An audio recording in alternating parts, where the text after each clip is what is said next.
Live from Fox 13 Studios, this is Fox 13 News at 9. What would you do if you saw someone beating up a police officer? Good evening and thanks for joining us. I'm Matt McDonald. And I'm Doris Scheidel. Would you stop and help? Well, one man did as he was driving through Springville yesterday. He shared his story with Fox 13's Lauren Hanley, who joins us in studio. Matt and Dora, the story begins here at these Tabitha's Way donation bins in Springville, and it ends with one officer in the hospital and a man behind bars. But the part in between is what could have saved both of their lives. There's not many things in life that scare me. Needles, cameras, you know, that type of stuff. So when Derek Meyer was driving by on Main Street in Springville and saw a man punching an officer, he was not afraid to make a U-turn and stop to help. Had he not been in the right place at the right time, who knows what would have happened. Just before 2 p.m., an officer saw this man, Paul Douglas Anderson, in the Tabitha's Way donation bin, feet hanging out, clothes on the ground. The officer told Anderson to get out. And he did, but then he attacked the officer. As officers, we try and maintain the mentality that this is something that could happen, you know, any day of the week. He looked like he was in some serious pain. Meyer explains how it felt getting out of his car to help. It was like time actually slowed down or even stopped. As Meyer approached, he drew his concealed carry pistol. I've always said that I would much rather get in a fist fight with my gun securely holstered to my side than ever have to pull my gun. Especially ever have to use my gun. He aimed it at Anderson. I was yelling, you know, get off, stop, but within 2 seconds you can only yell so much. Just as Meyer says he had a clean shot, Anderson stopped punching the officer and ran off.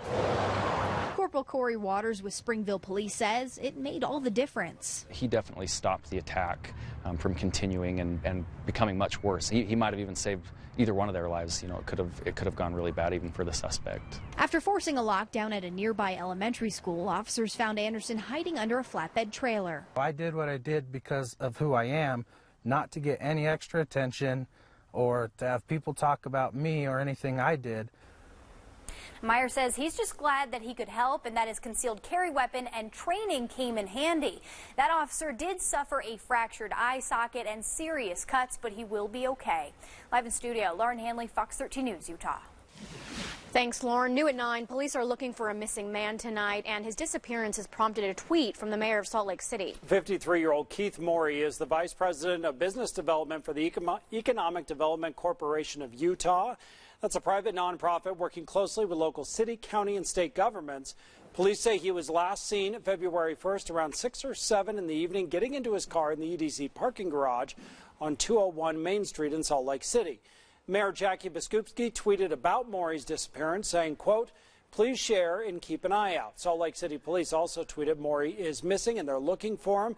South Jordan Police is the investigating agency, but they tell us they're not concerned for his safety or welfare. If you see him or know where he is, please call police. A report of an attempted kidnapping at an Ogden Walmart lands a fugitive behind bars after a chase with police. Ogden police got called to the Walmart at 1959 Wall Avenue just after 9 o'clock last night. The victim was able to escape. The suspect took off, leading police on a chase through Davis County. It came to an end at 1400 West and 2900 North when the suspect drove into a dead end.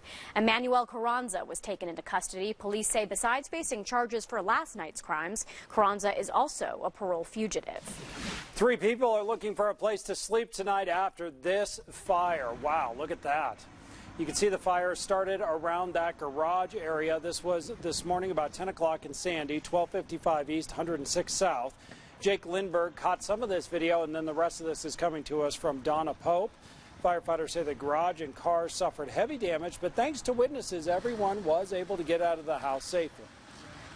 They will be displaced due to the damage and the fact that there is no power or gas to the house now, so they will be displaced for a period of time. So the damage pretty well concentrated in the garage. Surprisingly, the home and contents are in pretty good condition. Damage is estimated around $150,000. The cause is under investigation. New information tonight. Funeral services for philanthropist John Huntsman Sr. have been announced. Per the Huntsman Cancer Institute, the funeral will be held next Saturday, February 10th at 11 o'clock in the morning. It will be at the Huntsman Center on the University of Utah campus. Details about a viewing have not been released. We'll let you know about any additional services on the air and online at fox13now.com. The Centerville Adoption Agency is going out of business after its license was revoked by the state. Heart and Soul Adoption Agency was put on conditional status in October. The Department of Human Services found numerous violations. According to the state, the agency had committed 22 new violations, including adding new clients and failing to report a child's medical condition. The state informed the agency this week their license is being revoked. An update on the emotional support dog that went missing at the Salt Lake International Airport. Some good news. Philip has been found. Philip was separated from his owner, Lillian Ramos, yesterday as she boarded a JetBlue flight from Salt Lake City to Orlando, Florida. Around 2:30 this afternoon, Philip was found in good condition by airport operations workers in the parking garage near the international terminal. JetBlue told us they had the dog checked out by a local vet, and Philip is being flown to Florida tonight to be reunited with his owner. A family farm sits directly in the path of a landslide in Riverdale. Months after the hillside began to fall apart, mud is still piling up on the Meehan farm. And even though the property is condemned, the family refuses to walk away. John Franke has a story you'll only see on Fox 13. There's been a lot of good conversations with people under those trees, you know what I mean? It isn't easy for Becky Meehan to look at the destruction a landslide caused to her family's property. It's been a tough 2.5 months. Her father bought the land decades ago for the family's Christmas tree business. Trying to stop the hemorrhage. He passed away in December. Now Becky owns the farm. We have no place to do trees next year. This is what our farm, you know, this is what this was for. This is why my dad bought it. We're at the edge of the debris field. The mud out here isn't that deep, but it sure is thick. It's almost like quicksand. Check out my feet. Once you get in this mud, it's hard to move. Whoa, that's slick once you get that mud on there, eh? Saturday, Becky and her family worked to salvage items used when they set up Christmas tree lots.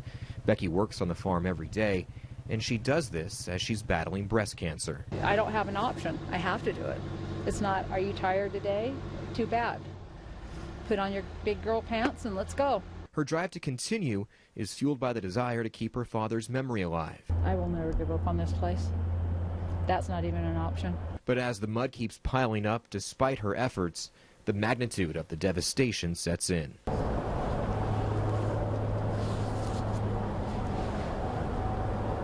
I'm not going to cry. Done too much of that already. In Riverdale, John Franke, Fox 13 News, Utah.